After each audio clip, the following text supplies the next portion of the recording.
বন্যায় ক্ষতিগ্রস্ত বাড়িঘর মেরামতে সরকারের সহায়তা করবে বলে জানিয়েছেন বিদ্যুৎ, জ্বালানি ও খনিজ সম্পদ প্রতিমন্ত্রী অনিন্দ্য ইসলাম অমিত। চট্টগ্রামে বন্যা কবলিত সাতকানিয়া উপজেলার বিভিন্ন এলাকা পরিদর্শন শেষে সাংবাদিকদের সঙ্গে তিনি কথা বলেন। এ সময় তিনি আরও বলেন, সরকারের এখন বন্যা দুর্গতদের উদ্ধার ও ত্রাণ সহায়তায় অগ্রাধিকার দিয়েছে। ক্ষতিগ্রস্তরা যাতে স্বাভাবিক জীবনে ফিরতে পারে সেজন্য সরকার সব ধরনের উদ্যোগ নেবে বলেও জানান প্রতিমন্ত্রী।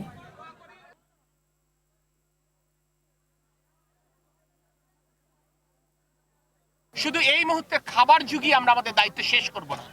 পানি নেমে যাবার পর পুনর্বাসনের যে মূল কর্মযজ্ঞ, সেখানেও আমরা দায়িত্ব পালন করবো ইনশাআল্লাহ। রাস্তাঘাটের মেরামত থেকে শুরু করে গবাদি পশুর ক্ষয়ক্ষতি হয়েছে, সেই ক্ষতি পুষিয়ে দেওয়ার জন্য তাদের ভোটে নির্বাচিত সরকার, এই বিএনপি সরকার, তারেক রহমানের সরকার সর্বতভাবে কাজ করবে ইনশাআল্লাহ।